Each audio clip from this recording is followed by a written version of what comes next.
ನಮಸ್ತೆ. ಹಾಗೆ ಸುಮ್ಮನೆ ವೀಕೆಂಡ್ ವಿತ್ ಶಾಂತಲಾ ಕಾರ್ಯಕ್ರಮಕ್ಕೆ ಮತ್ತೊಮ್ಮೆ ತಮಗೆಲ್ಲ ಸ್ವಾಗತ. ತಾವೆಲ್ಲರೂ ಆರಾಮವಾಗಿದ್ದೀರಾ ಅಂತ ಭಾವಿಸ್ತೀನಿ. ನಗ್ನಗ್ತಾ ಖುಷಿಯಾಗಿದ್ದೀರಾ ಅಂತ ಭಾವಿಸ್ತಾ ಇಂದಿನ ಮನದಾಳದ ಮಾತುಗಳನ್ನು ತಮ್ಮೊಂದಿಗೆ ಹಂಚ್ಕೊಳ್ತೀನಿ. ನಾವು ಆರೋಗ್ಯವಾಗಿರಲಿಕ್ಕೆ ಯೋಗ ಮಾಡೋದುಂಟು, ಎಕ್ಸಸೈಸ್ ಮಾಡೋದುಂಟು, ಜಿಮ್ಗೆ ಹೋಗೋದು ಉಂಟು. ಇತ್ತೀಚೆಗಂತೂ ತುಂಬ ಪ್ರಚಲಿತವಾಗಿರುವಂತಹ ಜಿಮ್ಗೆ ಹೆಸರು ಕಲ್ಟ್ ಅಂತ, CULT ಅಂತ. ಸ್ವಾಮೀಜಿಯವರು ಈ ಕಲ್ಟ್ ಅನ್ನೋದಕ್ಕೆ, ಈ ಶಬ್ದಕ್ಕೆ ಒಂದು ಹೊಸ ಎಕ್ಸ್ಪ್ಲನೇಷನ್ ಕೊಟ್ಟರು, ಅರ್ಥವನ್ನು ಕೊಟ್ಟರು.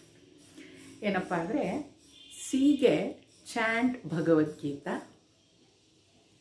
You understand Gita, live Geetha, LIVE live Geetha, teach Geetha, CULT. ಎಷ್ಟು ಸುಂದರವಾಗಿದೆ ನೋಡಿ.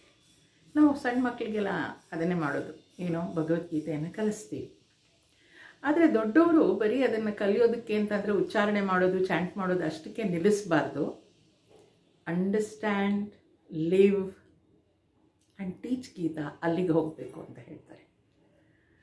ಈ ವ್ಯಾಯಾಮ ಮಾಡೋದು ಏನಕ್ಕೆ, ನಾವು ಯೋಗ ಮಾಡೋದು ಏನಕ್ಕೆ? ಈ ಶರೀರವನ್ನು ಆರೋಗ್ಯವಾಗಿಟ್ಕೊಳ್ಳಿಕ್ಕೆ, ಹೌದಾನೆ ಕಲ್ಟ್ಗೆ ಹೋಗೋದು.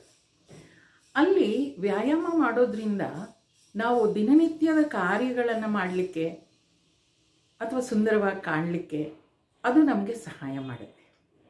ಅದು ಶಾರೀರಿಕ ಸೌಂದರ್ಯಕ್ಕೆ ಮತ್ತು ಶಾರೀರಿಕವಾಗಿ ಮಾಡೋ ಕೆಲಸಗಳಿಗೆ ಸಹಾಯ ಮಾಡುತ್ತೆ. ಹಾಗೆ ಈ ಕಲ್ಟ್ ಏನು ಹೇಳಿದ್ ನಾವು, chant Gita, understand Gita, live Gita and teach Gita, ಇದನ್ನು ಮಾಡೋದ್ರಿಂದ ಮಾನಸಿಕ ಆರೋಗ್ಯ ಚೆನ್ನಾಗಿರುತ್ತೆ. ನಾವು ಬರೀ ಶರೀರದ ಬಗ್ಗೆನೇ ಇಂಪಾರ್ಟೆನ್ಸ್ ಕೊಟ್ಟರೆ ಸಾಕಾಗಲ್ಲ, ಮಾನಸಿಕವಾಗೂ ಹೆಲ್ತಿಯಾಗಿರಲಿಕ್ಕೆ ಇದನ್ನು ಕಲಿಬೇಕು.